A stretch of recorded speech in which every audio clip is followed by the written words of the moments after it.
नमस्कार दोस्तों, मैं रंजन कुमार एडुकेशन माइंड में आप सभी का स्वागत करता हूं। आज चर्चा करेंगे जगदीप धनखड़ पे। आज जगदीप धनखड़ कहाँ है, इस हालात में है। आखिर जगदीप धनखड़ को उपराष्ट्रपति पद से त्याग देने के लिए, उपराष्ट्रपति पद से इस्तीफा देने के लिए कोई बेबस किया या कोई उस पर फोर्स डाला तब उन्होंने इस्तीफा दिया, या क्या कुछ हुआ, आज हम इसी के बारे में चर्चा करेंगे। चर्चा से पहले अगर आप हमारे चैनल पे नए हैं, इस चैनल को सब्सक्राइब करना ना भूलें और इस चैनल पे लाइक करें, कमेंट करें और शेयर भी दबा कर करें। आज बात करेंगे भारत के पूर्व राष्ट्रपति अर्थात जगदीप धनखड़ पे। जगदीप धनखड़ ने 21 जुलाई को अपने पद से इस्तीफा दिया। इस्तीफा के बाद मालूम नहीं कि वो है कहाँ। उन्होंने स्वास्थ्य खराब का हवाला देते हुए इस्तीफा दिया, ऐसा बीजेपी और ऐसा सत्ता पक्ष के लोगों का कहना है कि उनके स्वास्थ्य अच्छा नहीं थे, जिनके कारण उन्होंने अपना इस्तीफा दिया। आज पूरा देश पूछना चाहता है, जब से उन्होंने इस्तीफा दिया है उनका ना तो कोई पता चल रहा है, ना तो उनका सोशल मीडिया पे कोई एक बयान आ रहा है, न ही वो कैमरा के सामने आ रहे हैं। कहीं ये उनकी कहीं मजबूरी तो नहीं है, या कहीं बीजेपी की सोची साजिश तो नहीं है, कहीं बीजेपी उसे नजरबंद तो नहीं कर दी है। आज इसके बारे में तमाम जानकारी आप लोगों को देंगे। आज लोग ये पूछना चाहता है कि आखिर जगदीप धनखड़ है कहाँ। जगदीप धनखड़, अगर केवल जगदीप धनखड़ होते तो उसमें इतना चिंता की कोई बात नहीं थी, लेकिन जगदीप धनखड़ देश के दूसरे सबसे बड़े संवैधानिक पद अर्थात उपराष्ट्रपति के पद पे रह चुके हैं। उपराष्ट्रपति जब अपने त्याग पत्र देता है तो वो राष्ट्रपति के हाथों में जाकर त्याग पत्र देता है। तो बहुत सारे लोगों ने सोचा कि क्यों ना हम ये सवाल जवाब राष्ट्रपति से ही पूछे। तो महाराष्ट्र के एक अजय बोस ने एक आरटीआई फाइल किया, जिसमें उन्होंने उपराष्ट्रपति से रिलेटेड उन्होंने सवाल पूछा। उन्होंने पहला सवाल पूछा कि क्या 21 जुलाई को उपराष्ट्रपति आपसे मिले थे? क्या 21 जुलाई को उपराष्ट्रपति को आपने कितने बजे उनका त्याग पत्र ग्रहण किया? उन्हें आपने इस्तीफा पत्र जो था उनका आपने ये किया, आप ये टाइम बताइए। उपराष्ट्रपति सचिवालय से ये आंसर आता है कि 21 जुलाई को राष्ट्रपति से उन्होंने मिला ही नहीं। आखिर देश की जनता पूछना चाहती है कि ये त्याग पत्र उन्होंने किसे दिया? क्या जबरन उन्हें उपराष्ट्रपति पद से हटाया गया है? क्या उन्हें फोर्सफुली उपराष्ट्रपति पद से हटाया गया है और हवाला दिया गया है कि इनका सेहत सही नहीं था, इनका स्वास्थ्य सही नहीं था? लोग आज जानना चाहते हैं। क्या लोगों के पास ये भी अधिकार नहीं है कि वो अपने पूर्व राष्ट्रपति के बारे में जान सके? क्योंकि जब से पूर्व राष्ट्रपति त्याग पत्र दिए हुए हैं तब से ना तो उन्होंने सोशल सर्विस पे एक्टिव हुए हैं, ना तो वो कोई कैमरा के सामने आया है, न ही उनका बयान आया है। और सच में अगर वो उनका स्वास्थ्य खराब था तो क्या बीजेपी, क्या सत्ता पक्ष के कोई भी मंत्री आकर एक ट्वीट भी किए, उनके स्वास्थ्य के लिए कामना भी किए कि उनका स्वास्थ्य अच्छा हो जाएगा? क्या ये सोचकर आपको ऐसा नहीं लगता है कि दाल में कुछ काला होगा? दाल में क्या काला होगा, ये जानने से पहले आप अमित शाह का ये इंटरव्यू देखिए, ये उनका जवाब देखिए। जब एएनआई के एक रिपोर्टर ने उनसे पूछा जगदीप धनखड़ के बारे में तो अमित शाह ने क्या बोला, आप पहले ये देखिए और सुनिए। वाइस प्रेसिडेंट इलेक्शन पर आऊंगी, पर उससे पहले पूछूंगी कि धनखड़ साहब के साथ क्या हुआ था। उन्होंने आपने प्रेशर डाला था उन पर रेजिग्नेशन के लिए? नहीं, मुझे लगता है एएनआई ने रिसर्च विंग बंद कर दिया है। धनखड़ साहब का इस्तीफे का पत्र स्वयं स्पष्ट है। इन्होंने अपने आरोग्य का हवाला देते हुए इस्तीफा दिया है, स्वास्थ्य का हवाला देते हुए, और उन्होंने सरकार के मंत्री, प्रधानमंत्री और सभी सदस्यों का हृदय से उनके अच्छे कार्यकाल के लिए धन्यवाद किया है। पर विपक्ष और सभी पूछ रहे, मीडिया भी पूछ रही है कि वो है कहाँ, हाउस अरेस्ट पे है कि ऐसा क्या? है कि सच और झूठ की व्याख्या आपने शायद विपक्ष क्या कहता है इसको बना ली। पर काफी सारे बैकग्राउंड इंफॉर्मेशन तो बाहर निकल रहा था ना कि वो कुछ ट्राई कर रहे थे। ये भी बात निकल रही है कि शायद कू कर रहे थे। कौन? धनखड़ जी? नहीं, ऐसी कोई बात नहीं है जी। इसमें बात का बतंकर नहीं बनाना चाहिए। धनखड़ जी संवैधानिक पद पर बैठे, अपने कार्यकाल में उन्होंने संविधान के हिसाब से अच्छा काम किया जी। इनकी निजी स्वास्थ्य की समस्या के कारण इन्होंने इस्तीफा दिया है। हाँ। इसको ज्यादा खींचकर कुछ ढूंढने का प्रयास नहीं करना चाहिए। देखिए देश में बहुत सारी पॉजिटिव स्टोरीज हैं, हमेशा इस तरह की स्टोरी के पीछे नहीं लगना चाहिए। जो एनडीए के जो वाइस प्रेसिडेंट कैंडिडेट है, कहा जाता है कि आपने उन्हें इसलिए पिक किया क्योंकि बीजेपी जो है अब तमिलनाडु में अपना खाता खोलना चाहती है, इसलिए। नहीं, ऐसा नहीं है। हम पहले भी तमिलनाडु में साथियों के साथ चुनाव लड़े हैं, हमारी यहाँ बहुत सारी सीटें भी आई है, ऐसा नहीं है।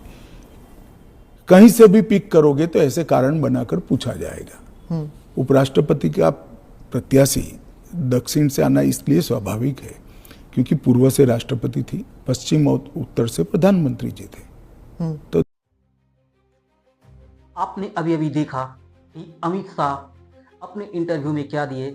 अपने इंटरव्यू में उन्होंने ये भी बोला कि दुनिया में और भी बहुत सारे अच्छे सवाल हैं, बहुत सारे अच्छे फैक्ट हैं, आप उन पे चर्चा कीजिए। कितना बेशर्म है, कितनी बड़ी बेशर्म वाली बात है।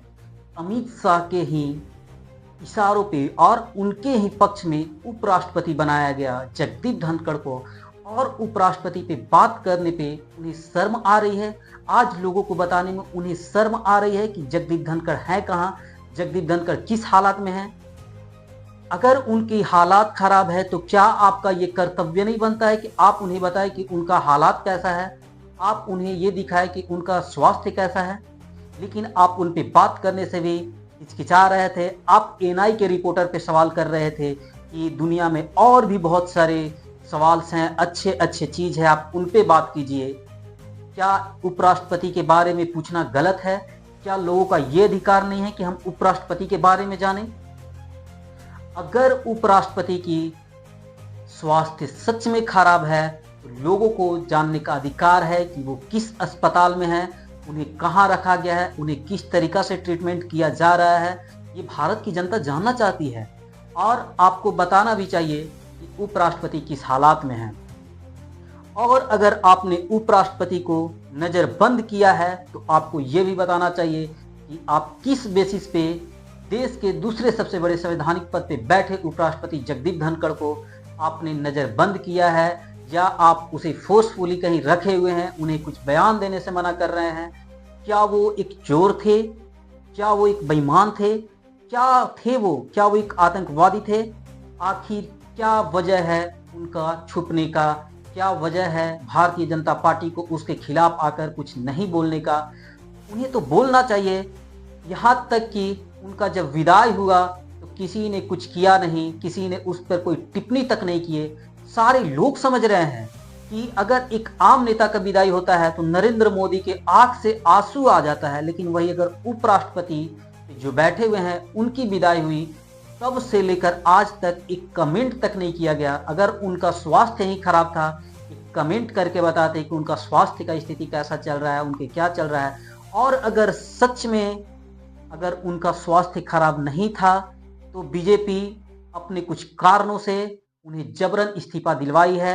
जबरन इस्तीफा दिलवाने का मतलब यह है कि वो इस्तीफा आनंद फानन में दिलवाया गया है, नहीं तो वो इस्तीफा एक राष्ट्रपति को, और इस्तीफा देने के बाद एक विदाई समारोह जैसा एक कार्यक्रम रखा जाता और उन्हें अच्छे से विदाई कराया जाता। बट ऐसा कुछ भी नहीं हुआ। भारत के सारे लोग समझ रहे हैं कि हालात कैसा है, लोग इस्तीफा क्यों लिए हैं। ऐसा तो नहीं कि वो अंदर ही अंदर बीजेपी के खिलाफ कुछ बड़ा विस्फोटक करने वाले थे और बीजेपी आनंद फानन में उनसे इस्तीफा ली और उन्हें नज़रबंद कर दी। लोग के आज तरह तरह का सवाल उनके मन में चल रहा है, क्योंकि बीजेपी और सत्ता पक्ष के जो भी पार्टी हैं उनके खिलाफ, जगदीप धनखड़ के खिलाफ बोलने से बच रहे हैं। जगदीप धनखड़ एक सक्रिय नेता थे। वो इतने सक्रिय नेता थे कि अपोजिशन के हर बात का वो कटाक्ष करते थे, अपोजिशन के हर बात को वो एकदम जज्बात से एकदम अच्छे से रखते थे। बट आज जगदीप धनखड़ की एक आवाज़ तक नहीं सुनने को मिल रही है। आप सोशल कैमरा पे उठा लो, आप सोशल मीडिया पे देख लो, उनका एक बयान तक नहीं आ रहा है, ना बीजेपी के नेता का उनके प्रति बयान आ रहा है। आखिर लोग पूछना चाहते हैं कि जगदीप धनखड़ है कहाँ? क्या लोकतांत्रिक देश में अपने उपराष्ट्रपति के बारे में पूछना भी गलत है? अगर गलत है तो फिर ऐसा लोकतांत्रिक देश होने का क्या फायदा। अगर सच में जगदीप धनखड़ नजरबंद किए हुए हैं तो आपको कारण देना चाहिए कि वो देश हित के खिलाफ क्या गलत काम कर रहे थे, देश के लिए क्या उन्होंने गलत किया कि आपने उसे नजरबंद किया। अगर आप अपने अपने केवल स्वार्थ के लिए उन्हें नजरबंद किया है तो ये भारतीय लोकतंत्र की हत्या है, ये भारत की आवाज की हत्या है, ये भारत की संवैधानिक पद की हत्या है। आप सुनिए राहुल गांधी ने संसद में क्या बोले। Where is the old vice president gone?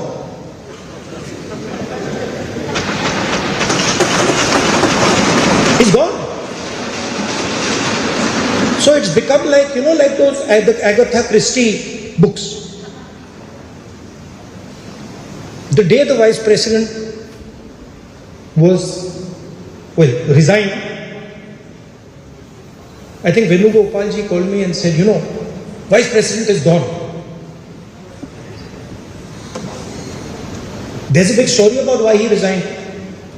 Some of you might know it, some of you might not know it, but there's a story behind it.